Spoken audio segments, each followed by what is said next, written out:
Okay, girls, so I want to show you what else do you have here in the chapter 3 notes about CAS. So we just did this one, it's about expand. You have more examples here about how to expand when you have two brackets, but it's the same thing. You use the same command. I suggest that you practice all of this one with your CAS just so that you just get used to it, how to do it. You can even have expansion patterns. Like if you see here, what they're doing is that they have the difference of squares. Sorry, when they have here, yeah, the difference of squares here in the first one, and that's what they have in this one. Or when you have perfect squares here. And there you go. So just to show you that that will also work. And here we start with factorization. And here they're doing it with finding first the highest common factor. So when it says factorize this one, find the highest common factor. So let's do that one first. So what you have to do is, let's go into CAS. I'm going to clean up, it doesn't need it. So I'm going to go and say, okay, menu, algebra, and now factor. So menu, algebra, and then factor.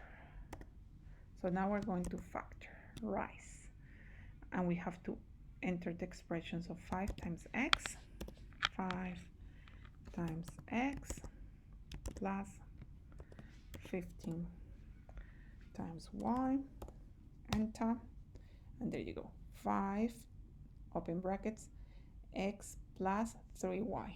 So that's the answer that we have here. Okay, so the highest common factor means that it was 5 of that expression. Okay, if we go into your notes here in Word, here there's another way that you can actually find the highest common factor of 2. So instead of factorizing, like if the question is what is the highest common factor between these two expressions, so to do that, what you have to do is the following. You have to go into menu, algebra, polynomial tools, greatest common division, okay, or 386. So if we go into menu here, 3, polynomial tools here, 8. Oh, sorry, I made a mistake. Boom. Again, menu, 3, 8, and then 6, greatest common divisor. Okay, so it is written like that, poly GCD, which means greatest common divisor. That's how they call it in America. We call it highest common factor.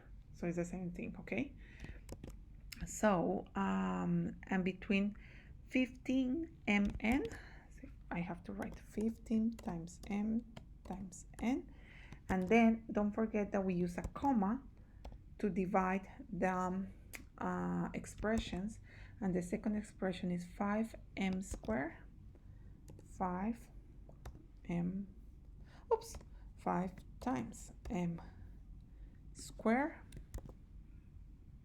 times n. Press enter, and it tells me that the highest common factor is 5mn. 5mn. Okay, wonderful. And then if it says that we want to factorize this expression, for example, so we go and say, okay, menu, 3, and then to factor, we're going to factorize 18 times a square times b times c,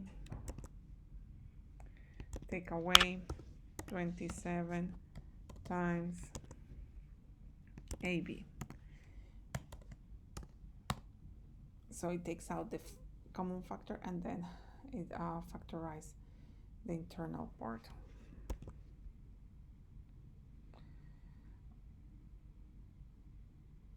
Okay, now what else I wanted to show you? It says here how we have to write the answer.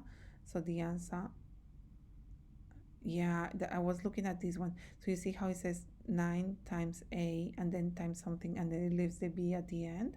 You have to write it as 9 times a times b and then the brackets goes at the end. Okay, so that's how you have to write those ones. Wonderful.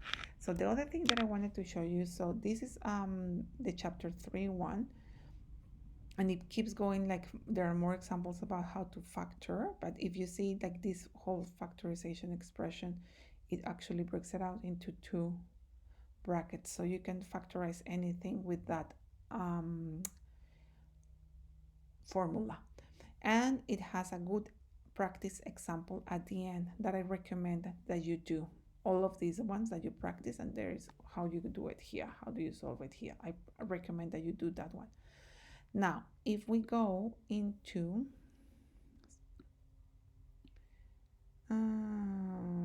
this one, that's chapter 16, and it has more examples of factorize each of the following, and here they are, and you can see that they continue to use the factor here. So I recommend that you use these ones here and factor as well, and factor, and more factor. We didn't do these ones about simplifying algebraic fractions, but it's something that I do recommend that you practice. It's something that you do in year 10. And if you want me to help you with these ones, I can help you with this one. This is later in chapter 16. It's not in the topic that we cover, but if you're doing extension and you have some extra time to practice, I recommend that you do these ones. Okay, girls, I hope you find all this useful. If you continue here, like there are more about simplifying, and then I think at the end there's also other applications. So I recommend that you do these ones as well. This is not covered in what we did, and there is also a problem solving. But if you're doing extension, I recommend that you do these ones. And if you have any questions, please let me know. Wonderful, girls. Thank you.